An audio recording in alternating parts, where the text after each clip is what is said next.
You're listening to Moviesucktastic.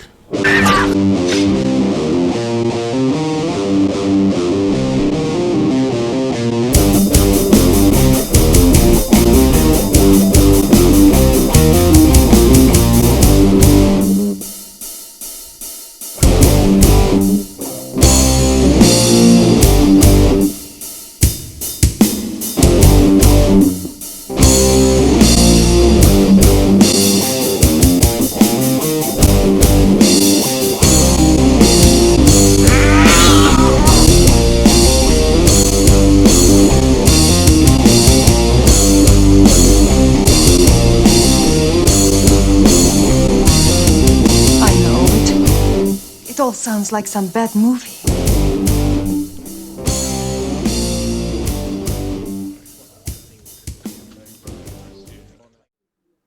Yeah, true. But so I use Tank as like an opener to go into Titanic because they're so similar. Are they? So yeah, so my that wasn't really my challenge because we got out of the challenge role for a little bit. Yeah. Now. How are we doing that? We're like next week we're gonna cover another blockbuster. Yeah, I think we're gonna start covering the blockbusters that we're working on in the book, just to get them out there and get a feel for what we're working on, and also we did the challenges for a while and I like that and I think it's good. Right. But I want to switch gears for a bit and try this, and then once this gets old, we'll switch gears again. We'll keep the format fresh. Okay. What are you doing? Why, nothing. Anyway, your video is so bad right now. Is it? Yeah, and you're way out of sync too. I blame you. Don't blame me. What? Okay. Do I need to pick next week's film? Because, I mean, there's the obvious one. Avatar? We've done Avatar. No, not Avatar. We have done Avatar. I was thinking more along the lines of maybe King Kong. Yeah, we can revisit King Kong. The only problem with King Kong is we're doing 2 3-hour movies back to back. That's fine, but do we want that much pain? Well, that's part of the problem too. Is that, and I'm not rewatching King Kong because I saw it 20, 30 times when I wrote my article for Monster Rally. I will actually watch it again because I did only see it the one time. You see, I didn't need to watch Titanic. I really didn't. I've seen this movie so many fucking times. I've never seen it all the way through before. Oh, really? Really? I sat through and I did not fast forward, sir. I sat through 3.5 hours of complete shit. Yeah, you missing out. I so wasn't. There's a scene in Titanic right now where they're on the boat with Bill Paxton with his I'm not in my late 30s haircut. Oh, and let's talk about that. Let's talk about the opening with Bill Paxton. Okay. All right. Okay, real quick. Yeah, go ahead. The opening of this film is essentially the opening of every National Geographic, we're going to go down to the bottom of the ocean and look at Titanic bullshit. Right. And James Cameron, I don't think he started it with this movie, but he definitely resurged it with this movie, where they've probably had 20 Titanic specials since this movie has come out. And it's just, they're all delving to the bottom of the fucking ocean to look at this goddamn ship. With the little fucking, the little propelled cameras going in and out, because it's the only way they can do it. But this is after Cameron spends how many years doing actual footage, like filmings of the Titanic, and doing his own little documentaries about it. Right. And so all of a sudden he's like, oh, well, I can make a Titanic movie and we'll do it about that. It's like, oh, that's good. Okay. So he went into that. And somehow, like, oh, I have a good idea. Let's bookend the movie with a treasure hunter guy who's filming the Titanic, and he's going in there and he's looking around, and through the story he learns about the story behind the people, and how narcissistic and self-serving is the Bill Paxton role and the whole bookending of this movie. It's James Cameron doing James Cameron. It's him he's putting himself in the fucking film. No, you're right. And it's just, I mean, for and you know what? If he didn't go on to do how many fucking specials of Titanic after Titanic when he wasn't making movies anymore, maybe I would say, well, maybe you're being too hard on him. But the fact that's exactly no. Let me finish. Sorry. The fact that he went and did all of those things the nail couldn't have been hit harder on the head than what you just said right now, because it is 100% true. And all I was saying is if he didn't go off and do, all of that, let's say he continued to make movies. Right. You might have just said, you know what, Bill Paxton is James Cameron. And I would have said, okay, I can see that, but, maybe not. But the fact that he did, God knows how many fucking side projects of him jumping down to the bottom. The fact that he went down to the bottom of the ocean for Avatar 2 proves your point, 15 years later. Right. So. Yeah, it's so self-conscious, and and he even has to give it the little arc where Bill Paxton then says, I was down there all the time and I just didn't take it in. And then you read interviews where Cameron says, I go down there and I become emotionally involved with it. What are you fucking talking about? I mean, do you get that emotionally involved when you walk by the Twin Towers? Or all the people that were there? No, because you can't take a camera crew down there and film a documentary, fucker. Do you get that emotionally involved when you drive? Because I'm sure 2,000 people have died on the fucking LA highway, whatever one that you're driving on that way. Or your helicopter's flying over, you rich fuck. I mean, do you really become that overwhelmed, or is it just you're so wrapped up in yourself being this character that you believe your own bullshit? I don't buy it. It's fun. I'm emotionally attached to the Titanic role, to the Titanic and all the people in it. You don't know the fucking people in it. You don't. I love these little tangents you go on. Well, it's true. I mean, it is the truth. If you go through. Oh, and by the way, if you want to if you're having trouble sleeping, go to IMDb and go to Titanic and go through the trivia. Right? Go to the goof section. Do I have to? No, you don't have to. But if you go to the goof section, I want to give you one example because I'd never read the goof section. I'm so tired of them now because all they are now is, if you look in the glass, you can see the cameraman. Yeah, I fucking saw it. It's like it's the kind of stuff that just anal nerds go over. Anal. But if you go down the 69 episode. It's not anal. It's sodomy, but it's in sodomy. Here's an example. Here's an example. One of the anachronisms in Titanic. The pipe frames supporting the third-class berths have set screw speed rail fittings, not developed until 1946. There's like 5-10 pages of this shit. Wow. Seriously. Yeah. The button on the left side of Jack Sparrow jacket is a Kingsdrew button, first made in 1922. This is the kind of nitpicky, historical documentation detail that, the Society for Creative Anachronism, for those freaks. Who just they get so penned up on the minutia of the film. We know it's not real. I mean, you go through this whole thing. Filtered cigarettes didn't come out till the 40s. Ha ha. Right? And the Titanic's still at the bottom of the fucking ocean. Yeah. I mean, but it's amazing. I'm scrolling down it, and every single one, Well, you know what? There's a user review down at the very bottom. Uh-oh. And I'd like to read the first paragraph. Oh, no. Okay. 10 out of 10 stars. Oh. The user review was written 10 years ago. It'll be 10 years in June, but 2002 is when it was written. That's how long this user review has been here. Right. This is only the first paragraph. Okay. Every once in a while, the conversation will turn to favorite movies.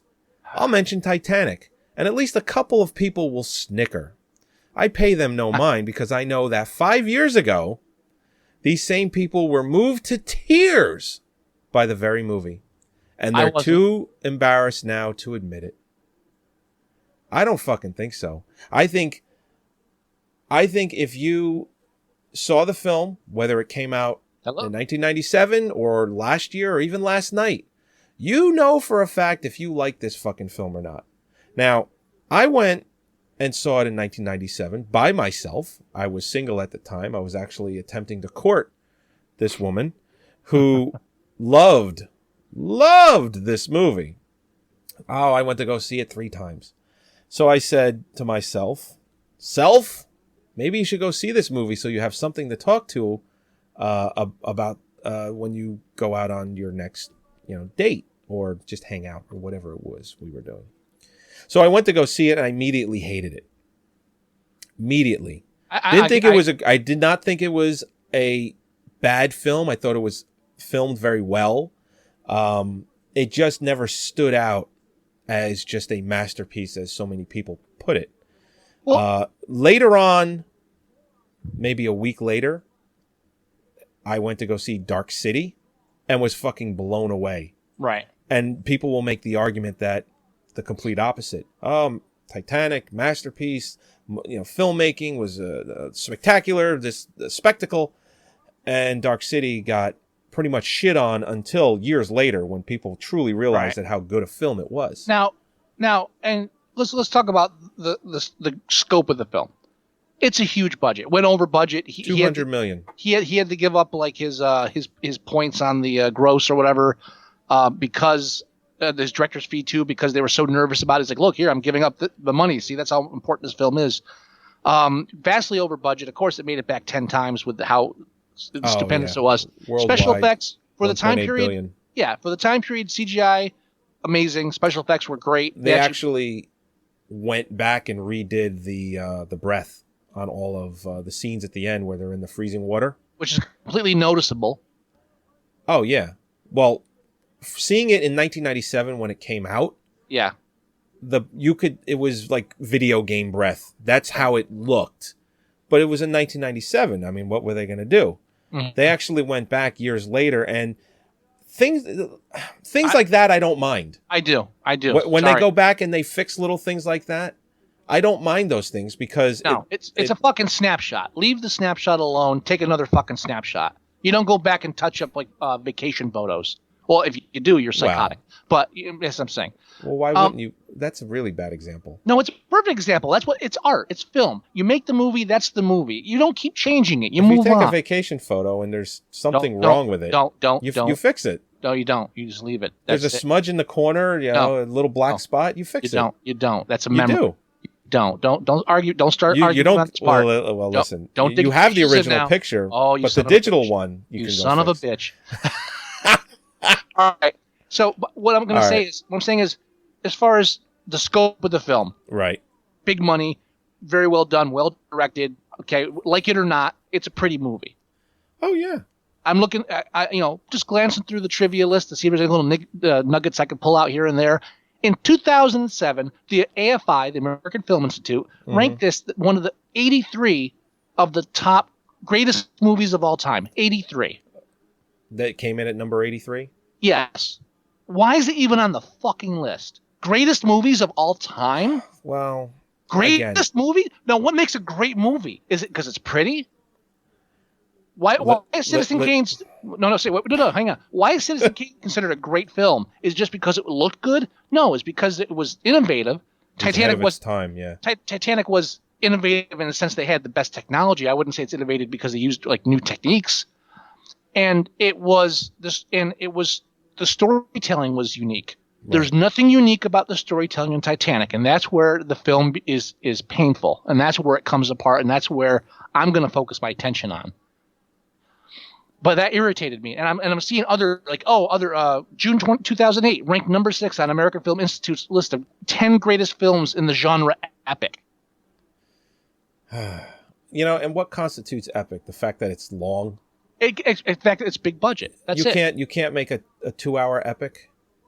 It's big budget. It's over budget, over time. It's bigger than it should be. That's epic. I mean, look at and I hate to always bring up District 9. Epidemic.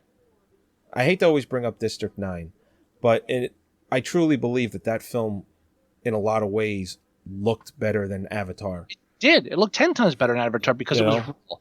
But it wasn't an epic because it wasn't 3.5 fucking hours long. It wasn't a $300 million budget. It wasn't blown out of fucking proportion. The studio didn't have to, spend all this time on advertising and crossovers. They didn't have...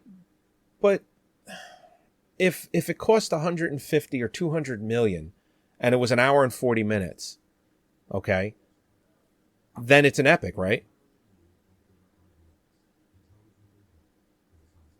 Well, where'd your audio go? It's gone. Can't hear you at all. Can't hear you. You can hear me? Yeah? Fuck. Just out of nowhere, your audio's gone. 100. Yeah, maybe we should disconnect from Skype. Come back in. All right.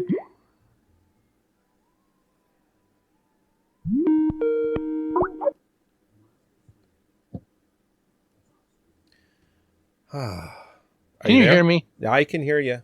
Better fucking hear me. All right. Ruining the video. I'm not me. You, Me? Mister Fancy Pants. How am I ruining the video? I didn't do anything. Anyway, no, Epic. Like if you remember back to the old days, Epic films were films that were just so grand in scope because it was so hard to do. Like you didn't do Clash of the Titans back then unless you had the money and the time. Going on grand locations like that was epic. Epic doesn't count anymore because it doesn't take anything to make an epic film. True. So I mean, I'll agree with that. Even that as a genre is stupid. But I was just getting at the point of, let's say District 9 costs $200 million, but it's an hour and 40 minutes. I got you, but I say it's not. It has nothing to do with budget anymore. It just has to really do with runtime nowadays. It's not even that. It's the scope of the film. Epic means like larger than life, and there was a time period where larger than life films were made, and I don't think they're made anymore. I don't consider Titanic's kind of an epic because at the time the scope was almost unimaginable. When you saw the shots of like people falling and everything, it's like, wow, that took a lot of work. It doesn't take a lot of work anymore. When he did it then, it was epic because it took a lot of work. Okay. They can do the same thing now, like in a quarter of the time for a quarter of the money. Did you watch the trailer I posted for Titanic Super 3D? No, I missed that one. It's been a crazy week. It's amazing. I think I mentioned this last week too. It's just amazing what you can do on a Mac these days. Yeah, exactly. Like, seriously, they rendered like an octopus climbing on the Titanic, explosions. They took a stormtrooper from a Star Wars film and just cropped them into the shot, and it looks amazing. All done on a Mac. Well, look what's epic now. Epic now is Avatar. Avatar is the last big epic they did, and what was that? That was like $500 million. Yeah. I guess, depending on who you the next epic coming up is the Dark Knight Rises. This June? July? You okay? What's going on? You just widescreened your video somehow. Did you do anything? I didn't. Not on purpose. And now you're breaking up. Your audio is terrible. I know. You're choppy as shit too. I know. You're ruining the show. No, my camera automatically just switched to widescreen by itself, dude. I didn't fucking do it. Now it's full screen. I know. I didn't do it. And everything's back to normal. It did it on its own. I didn't do anything. We are having so many problems. The camera just went widescreen on me. And now it's frozen. There's no video of you at all. I've got video of me. I see nothing but a frozen picture. How about now? Yep, you're back. Yeah. No, it's Skype. And things were going so well for the last couple of weeks. Skype's fucking with us, that's all. Between Skype and live stream, it's just sabotaged. Oh my God. They don't want our show to get popular. That's what it is. See, we have to fight back. It's a conspiracy. I mean, but go. What's your major problem with Titanic? I've expressed mine without going into detail. What's your major problem? My major problem with it, and I actually didn't know this until Monday night. Mm-hmm. I was at my my second consulting job, and every once in a while, I think every week or 2 weeks, they show a movie Monday nights. And what movie were they showing? Titanic. The 1953 version of Titanic. Okay. All right. And I watched probably half of it. It's amazing how similar the two movies are. Oh, yeah. No, were you talking about A Night to Remember?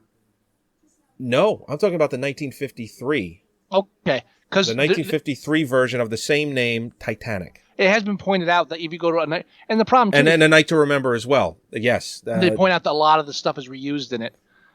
But, that part of that's because it is a historical think that what event. bothers me is the fact that people were blind even then, that he's just a fucking plagiarizer. Well, again, it's history, so all the films are taking material from the love interest. I mean, in the movie Titanic, the 53 film, there was a love interest like Jack and Kate Winslet, what the fuck her name was. But they didn't dwell on it as much in the 53 version. Mm-hmm. What they really harped on was the lead character was an older guy, and his wife was boarding Titanic with their two children to take them away from him. She was going to take them away from him. And It's just one of those things where I'm watching the movie, and what we talked about last week with Snakes on a Plane, where they did the old cliche of, the woman with the baby gets on. The guy is with his newlywed wife and they're going on a plane and he can't, handle flying. Things like that. They do every cliche, like the two kids are on the plane all by themselves. Mm-hmm. They did the same thing in this 1953 film. Where it's like there's a woman and a baby, there's a wife and her two kids, there's a guy and his wife going to America for the first time, so they bought land in California so they can grow grapes and make wine, and the rich guy who can't get a ticket because he's chasing his wife and their two kids because she's taking them to America away from him because they live in the UK. He buys the ticket off of the guy, and the wife goes on Titanic by herself with the fucking grapes, and he's like, here, with this money, you can buy 5 times as much land and you can make 5 times your fortune and this and this and that. And you can just get a boat 2 weeks later and meet each other in America and everything will be beautiful and great. And of course, that comes into play later because it's like, fuck, if, I'm not with my husband and this ship is going down. Right. But what I found funny, and this is straying a little bit, is the time period is so different. Like, for instance, back then, the wife says she can't stand being with him and it's always we're traveling around Europe and we're going everywhere and I'm tired of it, and our son is going to walk to school, he's not going to be led there by a pony. And I'm like, what the fuck? You are treading on one of my major problems with the film. Now I have to backtrack though. You said you didn't remember what the girl's name is. Kate Winslet's what her character's name was? Yeah, I don't remember. How can you forget? Because he only screams it 800 times during the last half hour of the film. Rose! Rose! Oh, yeah, Rose. Rose, follow me. Rose, here. Right. Rose, come here. Rose, come here. Rose, come here. I'm having nightmares with that over and over again in my head. Jack, Rose, Jack, Rose. Holy shit. The screenwriting, it's great dialogue, don't get me wrong. Yeah, and as far as, I don't want to be mean, but Kate Winslet, is she supposed to be attractive? Yes. In this film? Right. It's supposed to be puppy love that turns into something more. But she's supposed to be attractive. As a matter of fact. That weird jack-o'-lantern smile she gives every 5 seconds isn't supposed to be, like, eerie and off-putting? I think she actually looks better now than when she was, when she was 16 or 18, whenever she did this. On Sirius. Yeah. The whole film, she looks like sticking her teeth out. I don't see it. I think she looks plain. I don't think she's ugly, but I don't think Jack would have had a hard time finding a poor girl. Maybe the teeth wouldn't be as straight, but as pretty. Oh, yeah. Who's to say he didn't normally? But and again, you always have this thing where it's always got to be the poor guy who sees like the rich girl. So, I got to get her. Says, yeah, because the poor girls don't deserve love and affection. Oh, you know what? If the chat was up, people would have let me know that the video was paused this whole time. Oh. Actually, you know what? I'm going to go to where the ship starts sinking in the video. That's what I'm going to do. I think that's around the hour and 35-minute mark. It only takes a fucking hour for the ship to sink, so you might as well throw that in the background, yeah. I think it takes a little longer. I think it's an hour and 15 minutes. They don't hit the iceberg till the halfway point. I know hour and 34 minutes is when they hit the iceberg. And the movie's 3 hours and 12 minutes? Yeah, I know that because before I watched the film, I checked. It was like, shit. I don't want to get into her yet because that's a rant. Okay. But the love story. First of all, here, you know how I'd fix this film? How do you fix this? Here's how this becomes a great film. Is this your taking out the trash? This is my taking out the trash. Do you have the sound for that? I do it when you're done. Okay. Here, and this is just how I do it. Lose the bookends. Okay. Lose the old lady. Lose the James Cameron wannabe. Drop that shit. Just make it a straight movie that takes place in the past. Okay. Here's the catch. Jack's character, instead of hooking up with Rose, hooks up with Molly. Oh. Hooks up with the older Southern broad who came in the money. Those what's two. Her face? Misery? Kathy Bates, yeah. Kathy Bates. He hooks up with Kathy Bates. And that character existed in the 1953 film, too, by the way. I'm sure it did. But so he's trying to get Rose, but Kathy Bates helps him. And in my movie, he eventually drops Rose for Kathy Bates. And then those two just like start taking on high society in general. And that makes it great? It makes it better. It makes it a bit different. It makes less of the whole thing with, I'm going to, boy meets girl, forbidden love, supposedly some kind of parallel with Romeo and Juliet, except there's not. And then it's got to be a lover's triangle through the whole film, and it's just dull. I'm watching it in the background with no sound. It's much worse. It's a much worse film without the sound. Either that, right? I'd have Jack just push Rose over when she's on the edge. Let me give you a hand there. So that you're taking out the trash? That's my take. The trash heap has spoken. Yeah. Very good. Because honestly, once Rose goes to get him the tuxedo, I'm like, why don't these two just hook up and save me the hassle of having to deal with this whole love goes on shit, please, please, and I guarantee that they'll make it out alive, right? Because he won't have to run around trying to save her. She'll be up there. It's all just them being so fucking stupid. They wouldn't have gotten in the position they got in, right, if they weren't stupid enough not to know how to play it smart. Which is okay. It's funny. What? She's in the scene where, and I'm sure if I cared enough to listen to audio commentary, I'm sure the water was that cold when they were doing these water scenes, but she goes underneath like a gate that's half closed, and her tits hit the water, and she just makes this, oh! And I'm sure that's a real reaction. I'm sure it's a real reaction. I think I read somewhere where she refused to wear a wetsuit underneath because she wanted to be realistic, and then she caught pneumonia. No fucking shit. Do we want to go? I'm gonna alienate our female audience. I know I'm gonna alienate our female audience here. Okay. What else is alienating our female audience? The fact that Rose is attempting to swing an axe right now.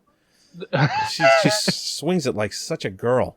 Holy shit. She should have cut off his hand. That would have been awesome. The third act would have been so much funnier if he was running around with one hand. And they drop the key. Can you get the keys? Oh, gee, I would, but... And then while she's floating, she'd be holding the wrong hand, so he's floating away, and she's just got the one hand. But I find... Hey, give me a hand. Okay, the Rose character. Right. I'm trying... I don't want to sound misogynistic. Okay. But what the fuck? All right, this is a time... Can you elaborate?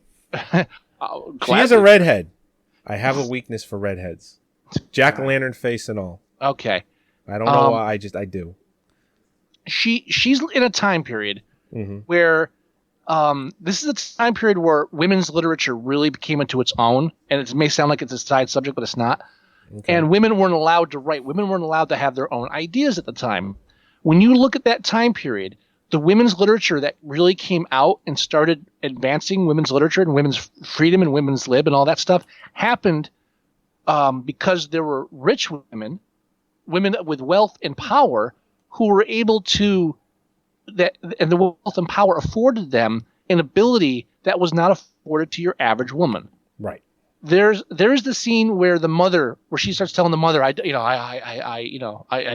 want to see the young guy. I don't want to see her.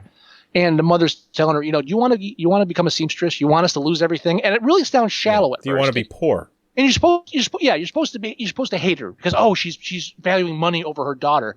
And you go back and look at the age, the time, the life expectancy of a woman a poor woman back in that time period, and the disease and the mistreatment and the abuse and the work hours. If you didn't have money, your chances were very slim. As she as a 10-year-old girl, she would have been working in a sewing shop. She's a seamstress. Sure. She would have. She would have had no opportunity. She wouldn't have the opportunity to know what art, be able to read, let alone know what art was and collect art. Yeah. No. Yeah. All good points. love that Billy Zane shot. Oh, Picasso, ha ha, that stuff will never catch on. I'm so out of touch. It's not even funny. Ha ha ha. Great Well, screenwriting. in his defense, I think Picasso really Screen my after camera's widescreen. and you're out of sync again. So you have like My camera widescreen. you have something set to auto somewhere. It's just I wouldn't don't. worry. I don't. To be honest, there's an option in Procaster for a widescreen shot. I didn't set it. I left it at full screen. Your audio is gone again. I'm back. Oh yeah, but I'm back. It keeps doing it automatically. I don't know why. But so we're dealing with this time period where this is the reality. Right. And I'll click that, and my video's back. It's that's the reality. The reality is, if she wasn't rich, if they weren't wealthy, she'd Right. be, they're worse, horrible surroundings. So that's one reason I don't feel sorry for Rose, because she's afforded all this opportunity, and here she is sitting saying, "Oh, I only saw my life as one banquet after another." Says, "Oh, hold on while I fucking cry. Holy shit."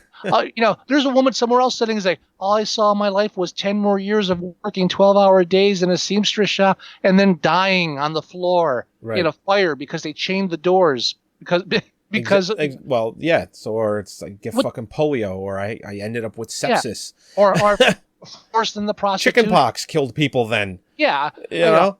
Yeah, there's like girls forced in the prostitution age of 12 because their parents can't afford anything, and and she's whining because and I have to sit around boring people, right? Aren't beating you. Yeah, pouring a gallon of water into a drop of milk just to extend it. Yeah, exactly. And I'm not excusing spousal abuse in any sense of the word. Well, of course not. But Billy Zane, as maniacal as they show him in that one scene where he flips out, right? I guarantee in the poor world, she already would have been stabbed 7 or 8 times for talking to the young guy. Okay. Yeah. I think the wealth and pomp and etiquette prevented him from strangling her to death in his stateroom. I think that saved her life. And I think that she should be thankful that it was a rich person who had that reaction and not a poor person who wouldn't have silver to throw around and just would have thrown her around instead. So that's why I hate her. And they make it a point later on to the last for the stupid viewer that he commits suicide because he loses all his money in the stock market. That was the last punch in my kidneys for me. It was like it wasn't enough that they have to show this scene, and none of it was enough. They have to have the fucking voiceover. Movies talking to us. Yeah. Again, that's a book all itself. Sign of a bad screenwriter. It's like that sign from Adaptation. And God help you if you have voiceover. That's great. Yeah, it's not enough that she gets away and everything. It has to be, then when the stock market crashed, she ate a bullet. It's like, we had to throw that in. We just had to throw that in. There has to be, justice has to prevail. Yeah, there had to be that one last jab that, what a prick. Just didn't prevail for young Jack there, but as long as Billy, I read somewhere that he hired Billy Zane to play for this movie after he saw The Phantom. Felt sorry for him. It's nice to know that The Phantom had some positive outlook, that it's a positive effect in the world. Right. But I think Billy Zane's career, that's probably the only time that helped. Holy shit! Really, James? That's why I think 90% of everything James Cameron says is complete and utter bullshit. Oh yeah, I really do. I mean, everything from like the Titanic moved me to other stuff, and then I was fighting till the very end not to have any music in the film at all, including the end credits, until they played this one song for me. I had I didn't even know they were right. You had no idea that the studio was getting a song together for the end of the credits, and you as a filmmaker, a experienced filmmaker, thought you could pull off a film with no end credits soundtrack. I really fucking doubt that, and it adds to the whole idea that it all just came together. Bullshit. I'm gonna. There was a point in time where he was one of our He was one of our movie gods, you know? I do. Yeah. At one point, he was one of the guys that he's like, it's my go-to director. You know, when he was doing shit, the original Terminator, The Abyss, Terminator 2, even True Lies was a lot of fun. It was fun. Yeah. You know? True Lies played on its own cliches. Titanic just like used them as support. Yeah. And there was that point in time where it's just, he was a go-to guy. And then he did Titanic, and it was just a bland film. And then didn't make movies for, what, 12 years? It was a 12-year hiatus, right? Too busy with his rich man's hobby of filming a fucking sunken boat. Yeah. That's all it is. He turned a rich person's hobby into he did this. I guess he was afraid of flying around the world. So he had to dive into the ocean and take pictures of a boat, and then turns that into a fucking movie because he's got connections. Oh yeah. He did, one of his documentaries for that was called, and wait for it, Ghosts of the Abyss. Yeah, I remember that. I was like, a sequel to The Abyss. No, not a sequel to The Abyss. No. Your camera went crazy again. I know. Give it 10 seconds and it'll go back. I don't know why it's doing it. If I play with the settings, it's just going to get worse. Maybe when we're done with the podcast, we'll try and figure it out. No, I'll figure it out. I'll believe to figure it out. Well, there we go. Now, can I jump into stage 2 of offending our female audience? Sure. So Rose again. Yes. Now let's talk about Billy Zane. She's in this relationship, right? Yeah. She feels trapped. She feels like she doesn't belong. She doesn't want to be in it. She's engaged, right? Yes, to Billy Zane. Right. So that means at some point in the past, she said yes. Yeah. Right? Right. With probably some coaxing from her mother. I don't care if she was But still, coaxed. She said yes. I don't care if she was coaxed. She said yes. Yep. I have no sympathy for the character to the point where she can't just say, you know what? Now I'm saying no. And she has all the timing in the world where she doesn't decide to say no until she has someone else she can get whose life she can fuck up at the same time. Yeah. Wait until she finds someone, then suddenly she's going to say no. So she's guided by the men in her life. Mm-hmm. She uses them as an excuse to do whatever she's doing. She has a little rebellions. Oh, I'm smoking. Oh, I have fine art. All this rich, pretentious. I'm hacking a loogie. Right. That's even before. I'm talking about before she meets Jack. She has all these. She meets him when they're hacking a loogie together. Right. But I'm saying before she meets him, she has all these little rebellions she does. Oh, right. To try to rebel against this constrictive world of being rich and pampered, but it never becomes the kind of thing where I feel the need to escape. I actively escape, and the whole fake suicide thing. That was bullshit. Honestly, if your fiance orders lamb for you and suddenly decide to kill yourself, maybe you should just do it. Maybe your priorities are a little out of fucking whack. Maybe you could just eat. Maybe you just eat the lamb. Maybe just eat the lamb and shut the fuck up. Maybe, and then maybe 5 years from now, poison him in his sleep. You know, I'm not saying it's right, but it's another option. But of course, she's young and stupid, so let's not. We can't hold everyone to their decisions that they make. But I don't see this. Everybody holds this up as like this beautiful love story, and it's not a beautiful love story. It's a stupid girl, pampered rich girl, who doesn't realize how good she has it. And then and I'm not saying she shouldn't leave him for them, but she does it wrong, and she gets her boyfriend killed in the process. Yeah, and then that's another thing. I posted a picture, and it's not a shot from the movie. It's got to be a crane shot from when they were in making the film. Yeah. There was plenty of room for two people on that fucking board or door or whatever the shit she was on. Oh, but it was all wobbly because whatever. But they do this crane shot, and it said Rose, there was room for two. But I mean, I'm sorry. I have to ask you, as an Italian American, sir.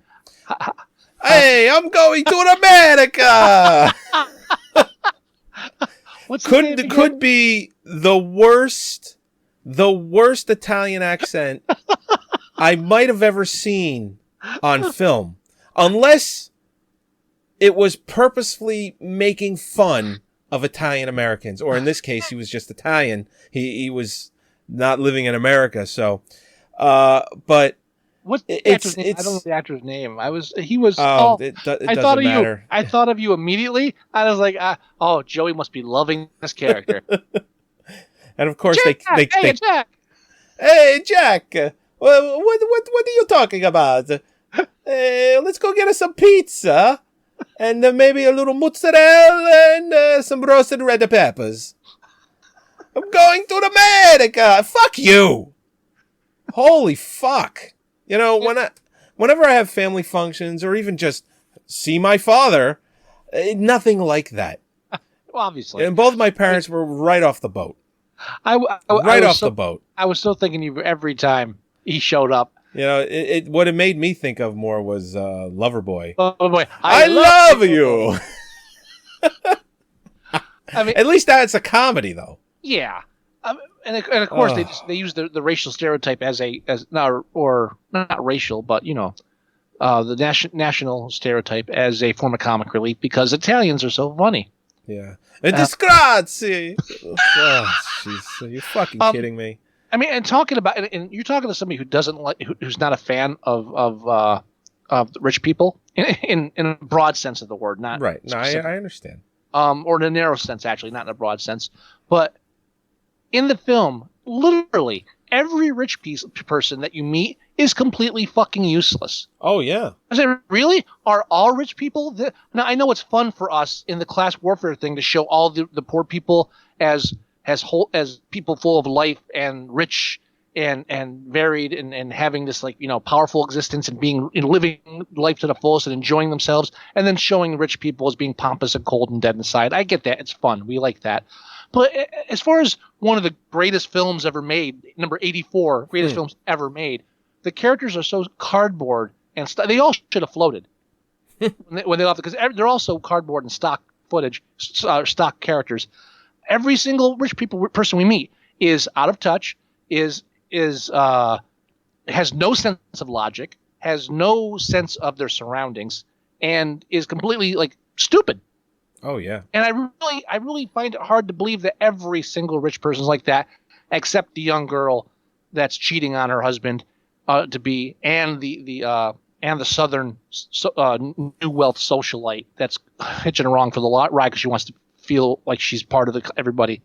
I mean, it was insulting to me, and I'm not rich. Yeah. And I felt insulted. I was like, really? Can't one of these guys know what the fuck they're talking about? Every single one, from Billy Zane on down, and they just go out of the way to just show every. It's just another example of how the screenplay was not written to be anything except commercial. I mean, here's a question for you: why the sex scene? The sex scene, I think, exists because Leonardo DiCaprio was probably at the time. Every Teen Beat magazine, sure. every that type of magazine, just on every single cover, it got, everybody from, your 60-year-old man to your 12-year-old, middle school girl into the theater to see it. I'm so happy that Leonardo DiCaprio has gone on to have a career like he has now, and he didn't get stuck in that rut of heartthrob shit. Right. He actually stopped. He didn't make a movie for, I think, 3 years after this. Mm-hmm. I think it was like 3 years. He did The Island, which was a Danny Boyle film. Yeah. Which Danny Boyle did right after Trainspotting, I believe. Right. I believe for both of them, Danny Boyle did Trainspotting, didn't do anything for a little while. Leonardo DiCaprio did The Island. They collaborated together. But anyway, I'm just happy his career went the way it did. But I think the scene exists because of the fact that he was a sex symbol and a teen heartthrob. And because of something that I just heard the other day. I tried to mention it before, but we ended up going a different way. Yes. Are you okay? No, go ahead. I'm waiting. I can see you now. I'm waiting. What's this thing? Sirius Satellite, because I have that, They've just been promoting the fuck out of Titanic 3D. Okay. All right. And they've been throwing in clips of Cameron talking. And he's like, yeah, I went to the studios and I basically said it's going to be Romeo and Juliet on a boat. And the studio was all for it and said, we're making this movie and we're making it this way. So I think because he had that in his mindset that he was doing Romeo and Juliet, he felt the need for a romantic, a sex scene. The painting when she's naked on the couch, getting some, quote unquote brief nudity in there. I have no problem with that scene. Yeah, but I think it exists to enhance the Romeo and Juliet theme that Cameron was trying to go for. I disagree. Okay, what do you got? My take on it is, and by the way, in that sex scene in the car, with the hand.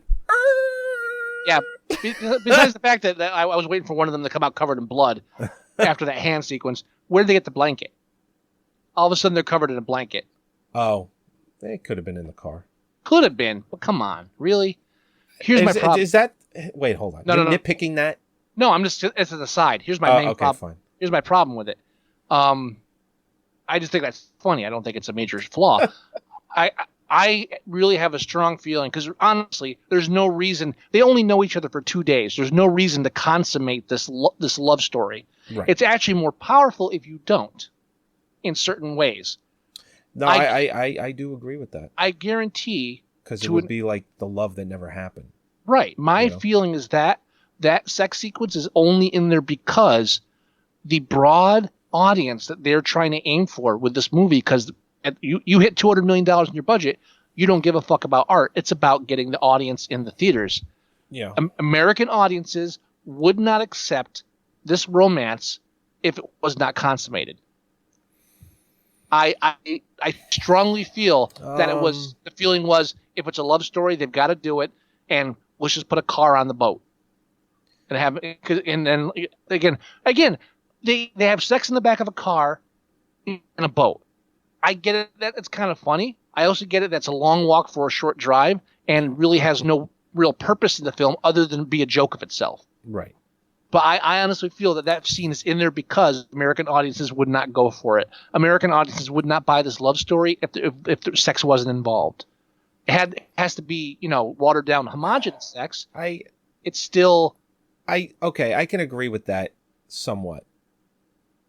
But not entirely. Just like she can't cheat on Billy Zane unless he's so evil that he'd use a child. Well, yeah, that is spot on. I mean, to get into the boat, right? Yeah, there's no disagreeing with that. I'm all this child has left in his life. It would have been great. I wish the aside was that he actually took that child and raised it as his own. When he grabs the kid too, you're thinking, oh, here's a part where he redeems himself. At least we're not going, it's kind of nice. It's like, no, he's just using the kid. Come on, does he have to be that fucking evil? Then he's all I have. He can't live without me. And then David Warner, as Lovejoy, which I love. And right. David Warner's running around. All I can think of is Tron the entire time. Tron. I'm looking for the master controller. Have you seen it anywhere? I'll send Jack to play the games. And in the film, they keep going back to the guy that said, if we went full speed ahead, we could get there, 4 days early or whatever it was. And a lot of it's factually accurate, too. Oh, yeah. But again, they play it up where, again, this guy's just a complete, the rich guy is the complete buffoon. And everybody else that does, it's so... Now, here's what really freaks me out, and I don't like this. They were saying that a lot of the extras were playing people that were actually on the boat. Like, they did research. Oh. There's a lot of stuff, like when he walks by the kid spinning the top, that's actually a picture that was taken on the boat that survived the crash. And they have all these things. So a lot of these people, though, took the names and the characters, and they were actually playing these people that... like the way they were on the actual boat. And that may sound cool to you at first. Right. But my experience in the past is another group of people that does the same thing are Civil War reenactors. Yeah. They reenact Civil War, and and it's not bad enough that they're out there playing war. they adopted the actual names and actual personas of these people that died in the Civil War. It's fucking creepy. It is. And when you do it in a movie, Mm-hmm. and it's in the background, and it's supposed to be, because we're making the experience real. We're deepening the experience, so it feels like we're in that time period. My sound went again, didn't it? I'm framing you. Yeah, that's a good shot. Widescreen. My sound. You sound like shit. My sound just went again, didn't it? Yeah, you went widescreen and you sound like shit. It's my camera going widescreen. Give it a second. Our viewing audience There we go. is not having a good time with it. And anyone that downloads our MP3 is going to be like, what the fuck? What kind of show we running here? Par for the course, sir. We'll do it live. I'll write it. We'll do it live. And I'm back. This fucking thing sucks. And if this movie was like a really hardcore time movie where you're supposed to really feel like you're part of it, I'd buy that. But it's not, because it's so poorly written. It's so. Well, they were trying to go for that, and I think a lot of people are fooled into it. But I think that's why it makes that top 100 film. It's number 84, and I made this argument a million times, and I won't go into it any deeper than before. But it's one of those films where people are just, they're taken with the movie, and they not forgive it. They just don't know any better. They think Forrest Gump is the better film over Pulp Fiction, and it's not. You've got extras with no dialogue who are in the background researching, historically researching actual people that they're playing the roles of in the film. And you watch that film and you tell me that made a difference. You tell me that it didn't make a fucking difference. Especially when Billy Zane's still playing the fucking Phantom. Yeah. When I'm watching Gilbert Grape running around, and it's not Gilbert Grape, it's his retarded brother. And and I'm watching him, I'm thinking, there's nothing here that makes me really feel like he's actually a person from this time period. It's him.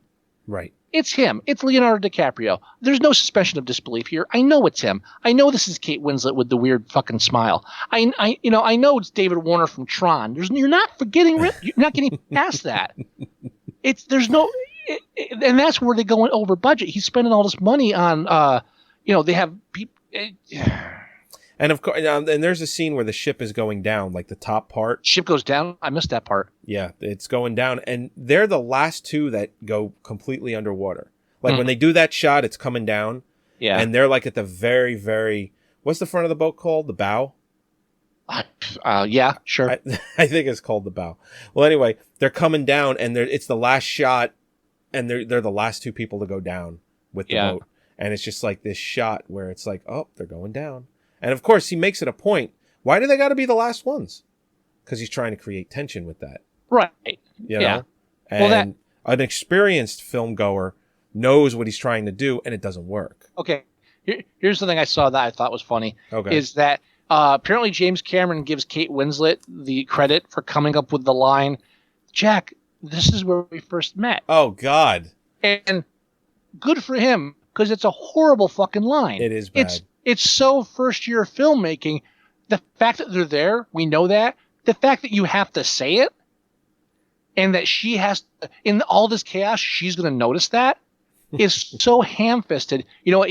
I loved even more. She's the one that notices there aren't enough lifeboats. Forgive me if I'm wrong, but as we're walking, I'm doing math calculations in my head, and it occurred to me that the number of people on this boat could not be held on the really. She's doing like mathematical equations as they're walking down the boat. She's bored out of her mind. She's figuring out. Okay, there's a boat. It's 25, 30 people per boat. Oh my God, there's not enough boats. Right. How much silverware is in the cabin, by the way? Oh, I counted the square footage of the tiles. I mean, if she was obsessive compulsive, it makes sense. But what the fuck? Yeah, I get it. She's how many a smart toothpicks girl. hit the ground when the box fell over? 249. Right. Yeah. Oh, right. There's 3 left in the box. There's 2.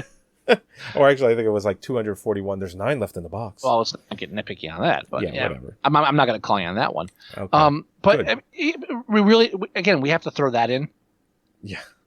She has to know the architect personally. Sorry, I couldn't make a better boat for you. So, do we really need this knit close of a family of people that were directly involved with the sinking? Right.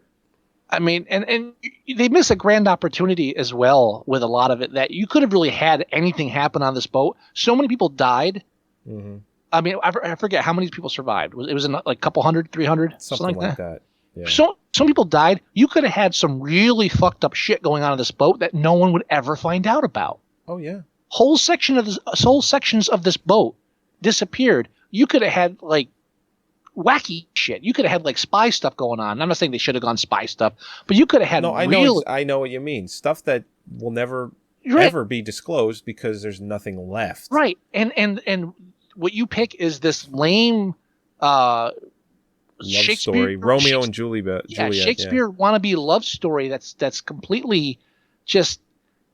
If you and these young girls that are going there and they think like this is the great romance. It's like, oh, it's like a perfect romance. It's not she cheats on her fiance.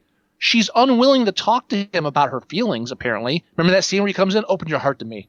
Oh, yeah. And she's like, could you talk? Here's a good time to talk about how you're dreading the marriage or that you're unhappy and that you're, he's talking to you as someone who loves you. You could actually, express some concern. Say, hey, this isn't working for me. But she can't bring herself to talk to him.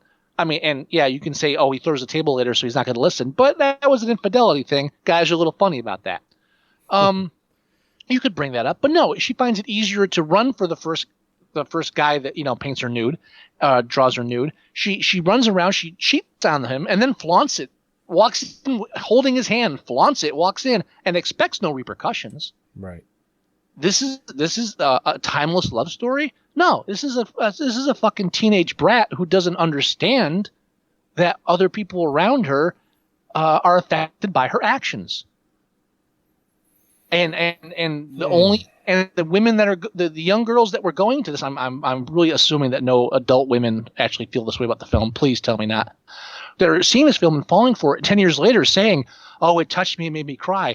You're fucking stupid, and your first boyfriend's probably going to beat you because you really have this clouded. You have the clouded perception of what a relationship should be, and no, you're right. And what's realistic, yeah. And do you have anything to add to that? I mean, nothing added to that. Just more like Cameron shenanigans, like the fact that he uses a fucking blue filter for every goddamn movie he makes. Thank you, sir, for dialing it back a bit. Yeah. That goddamn blue filter. That was the second thing I was going to say. The blue filter. The blue filter, really? No. But I agree with you. Totally. I'm a technical guy. I see more of the technical aspect of things a lot sometimes when I watch these films. Like when you point things out, and sometimes I don't realize what you point out till you point it out. Mm-hmm. That's why I pointed out. That's why you point it out. But the goddamn blue filter. How about this? Let me point this out. Okay. Let's talk about old Rose. Oh God. All right. With what? With her balloon face, like you could pop one of those cheeks with a pin. It just looked like. Well, now I didn't do any homework on the actress, but is that a somewhat younger actress made to look really old? She was in her 80s, and they made her look 101. What, 100? And from what I read, she wasn't very happy. I think she was supposed to be a little older, like 104 or something. No, I thought it was 101. Doesn't matter. It doesn't matter. Toothpicks, not picking it. Mm-hmm. She was like in her 80s, and they had the age of like 20, 30 years, and she was very perturbed by that. I had two major issues with the Rose character that we see, and it's all in the end of the film.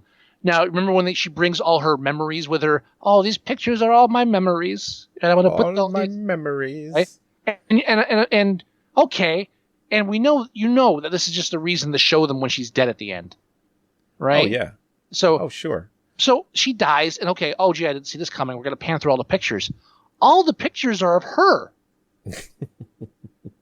Which must make her granddaughter feel special.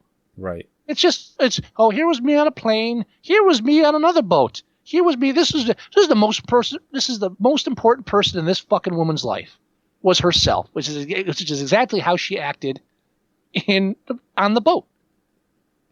Yeah. I mean, it's just like stunning. It's like every single picture is hers. This really does not paint a good picture of this person you're trying to make it such like a lovely character. and I have a major issue with the last scene of the film. With her dropping the... Yes. What was it called? The black... The pearl? Heart of the Sea. Okay. Not the black pearl. You're thinking of Pirates of the Caribbean, right? No, I thought it was called the black something, but no. And then when she drops it in, like the wave shot goes, out, like, and then oops. summoned the pirate. Wouldn't that be great if the sequel was when she dropped it in, and then it summoned the black pearl, and they had to battle it? Awesome. Anyway. My problem is, thank you for that. You're when welcome. she drops it in, I wish I'd thought of that before he said that too. That would be a pretty cool end of the film. Fucking Kraken. It's this special moment where she drops it in, and that scene is Forrest Gump. Yeah. It's special. It signifies something. What does it signify? It doesn't signify a fucking thing. That didn't have anything to do with her and Jack. He didn't give it to her. It was a minor thing. It was the reason that they... Well, it was in the coat that he was wearing because he was framed in it. But again, it was slipped into there, and she had his coat on. So there was a bond, just a little one. Not enough for it to be a romantic sentiment to throw it in the water. Not there to be a reason for her not to hawk it for the billions of dollars it's worth after Billy Zane blows off the top of his fucking head during the stock crash. Not a reason for it to be significant where her dropping it into the ocean signifies her going back to Titanic and rejoining everybody on it, which is really a sucky place to go. I gotta figure. Yeah, once you die. Sure. Yeah, it's like, oh, let's go. Yeah, but she gets to meet Jack again. That was the whole purpose of that. Right, but all these people going back to where they died, isn't that like hell? Being the same boat for eternity. Torment. Yeah, sure. I would, I would call that purgatory. It ain't the ending of the Lost. That's all I'm saying. Fuck the ending of the Lost. Shut up. Fuck that shit. Shut up. But let's not go into it. You brought it up.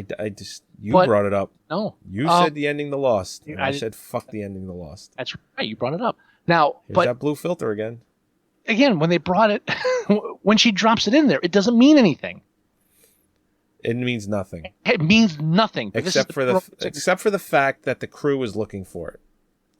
It was a plot point, but it didn't signify anything with her love relationship with Jack because it wasn't anything that they had. They didn't care about it. It had nothing to do with them.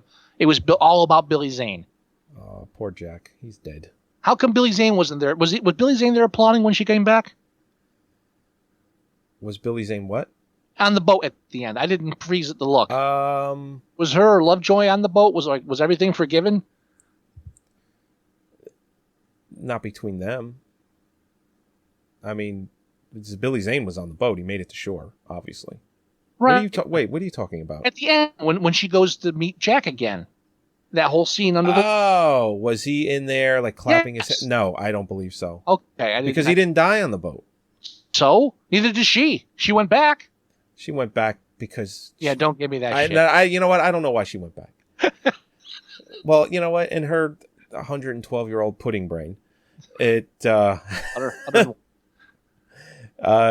where she wanted to go the entire time. She met somebody else, married that person, had killed children with that person, and still even goes out of her way to say, I loved him in my own way, but there was never a love that I've ever had like Jack.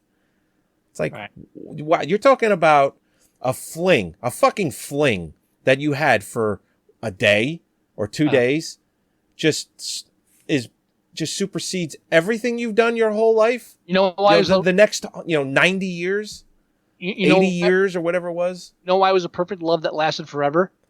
Because it lasted for 2 days and it didn't give him 6 months to show her drawing to the next person he was dating. See, I know she was great.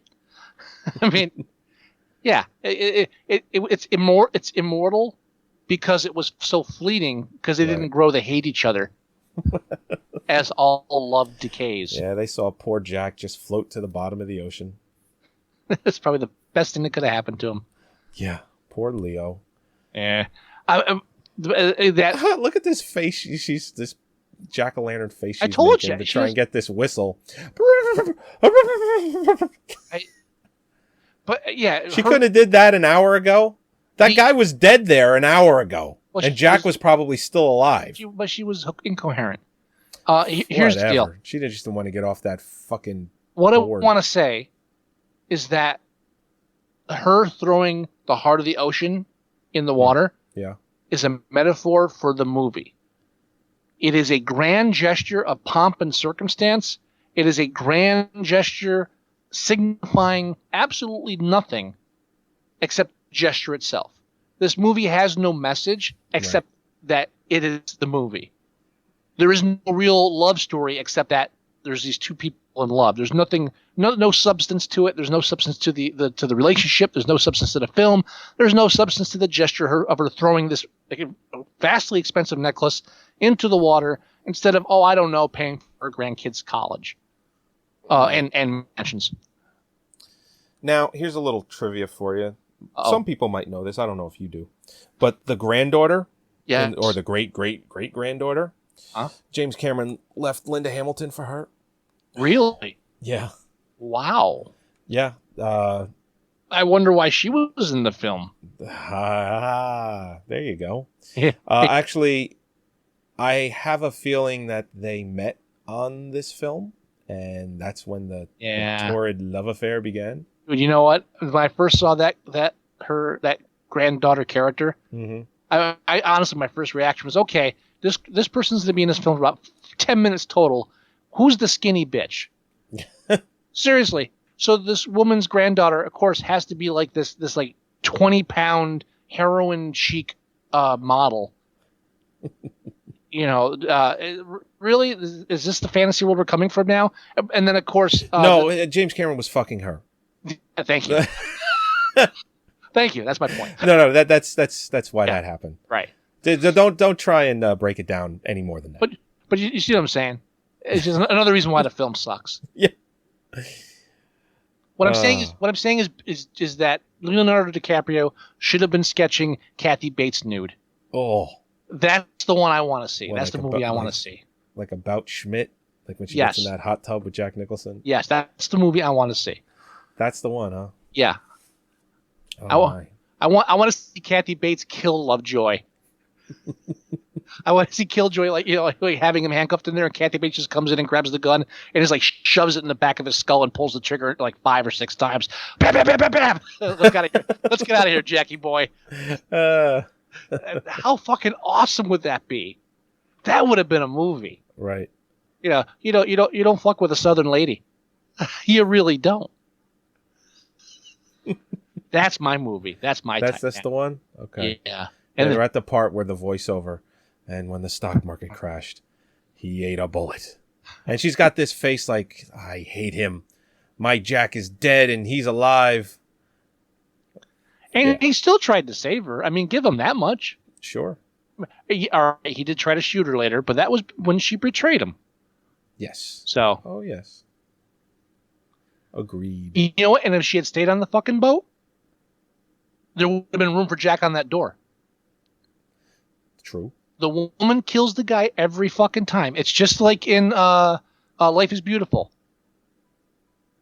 Life is Beautiful. The concentration camp film? Yeah, no, I know the movie. I'm trying to remember. He gets taken to the concentration camp. She says, I want to be with him, even though they're not going to come for me. So she makes herself go into the concentration camp so she can be nearby him. Right. And the only reason he gets fucking killed at the end is because he's got to be near her and he's got to find her and he has to protect her. Why? She's not where she should fucking be. She's in danger now to be near him. So now he's in danger trying to protect her. She gets him killed. The woman does it every fucking time in these films. Oh, it's so romantic. He died for her. Right. He didn't have to die for her. He died because she fucking killed him. Rose killed Jack. Yeah, you're fucking right. She did. They could do a prequel to Lost with the Titanic survivors washing up on shore. They could. That would be awesome. It'd be like that scene in like that scene in Ghostbusters 2. I was just talking about that recently too, because someone asked me if I consider that a bad movie. So you know what? I do. It is a bad movie. They reuse a lot from the first film. They do. It's They do borrow a lot. You're right. It's very commercialized to that extent, and you can. Well, the whole thing with the Statue of Liberty is one, it's not possible, and I know it's suspension of disbelief and all that. There's no way the mood slime could ever make anything do what it does to the Statue of Liberty. Now, here's where I'm going to part ways with you here, because what I said was, yeah, it's a bad movie, but there are parts of it that, despite it being a bad film, I enjoy, and I love that scene where they drive the Statue of Liberty with the Nintendo controller. I thought that was fucking awesome. That was. Oh, no, don't get me wrong. I agree. It just the moods. I'm just pointing out that it is a bad movie, and doing things like that just strikes the mood that slime. home. Yeah, the whole mood slime thing didn't work.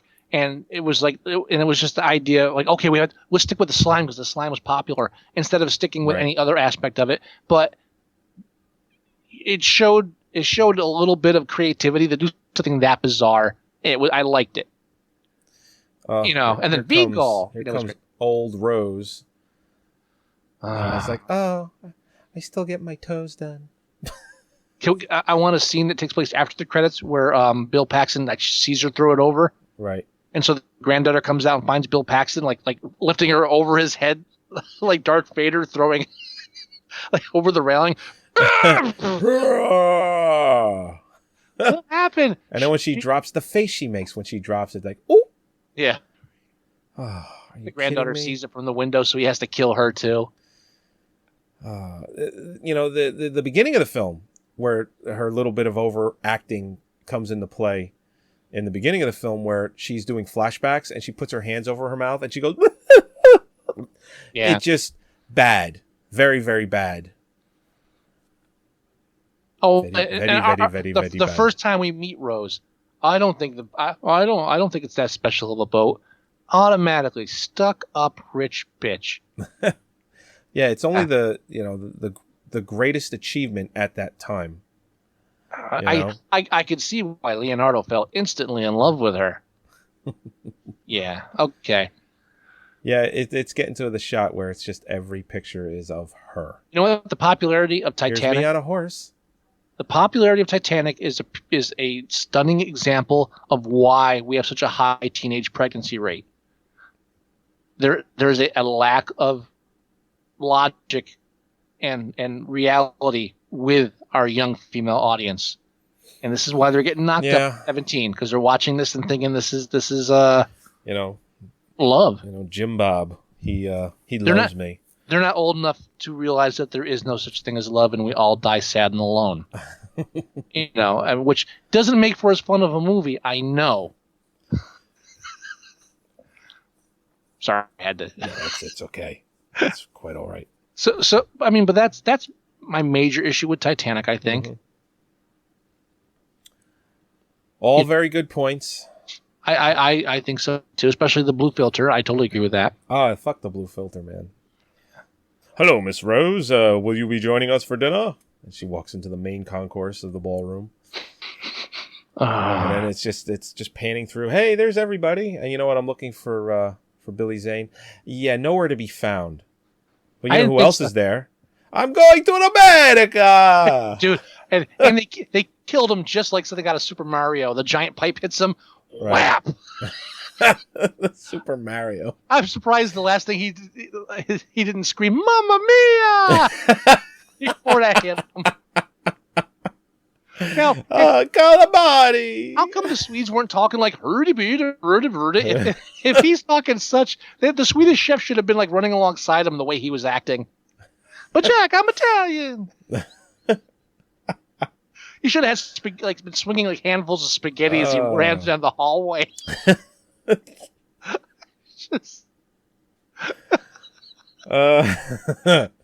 They even had Jack in plain clothes at the end. They didn't even have him in the tux that he died in. They couldn't even put him in a goddamn tux. Well, no, because this is how they met. Plain clothes, Jack. Well, none of them were. None of them were wearing life vests. So a lot of which they keep calling life belts through the whole film. Life belts. Maybe that's what they were called then. I don't know. I don't care. I'm not going to argue it. It looks like a vest. It's worn like a vest. Why would they call it a life belt? That explains why there weren't enough life rafts on the boat if they were that stupid back then. If that's historically accurate, then history's stupid. History's dumb. They're vests, life belts. Life belts. This thing you're putting over your shoulders and around your body. We're going to call it a belt.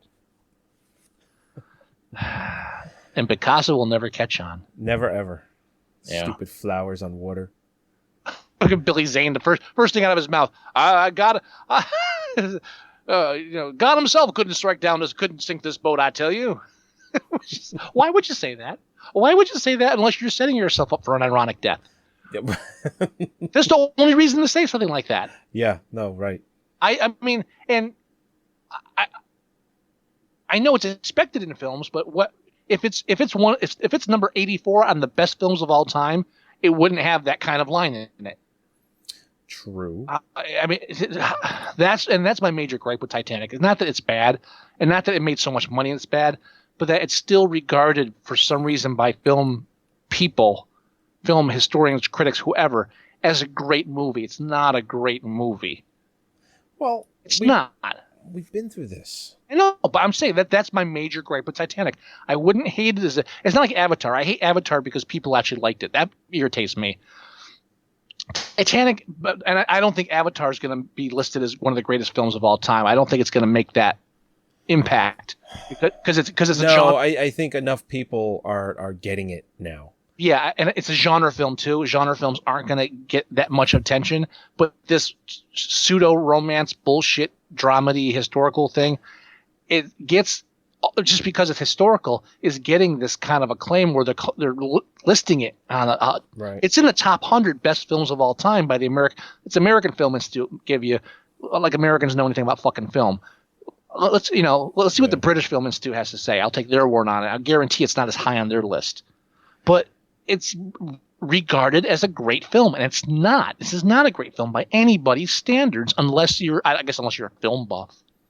Maybe. Yeah, obviously we're not. Maybe when it came out and you were 12 when you saw it, it's one of those films where they may know that it's not so good, but they forgive it because it's a childhood film. Right. But then 10 years later, you don't list it on your top 100 films of all time. True. I don't really. No, you know what?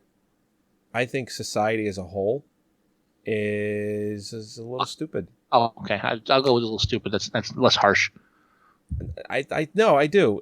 I just made a post just the other day about how I've been going to a lot of forums and sites lately for whatever, various things, say technology, video games, whatever, sports.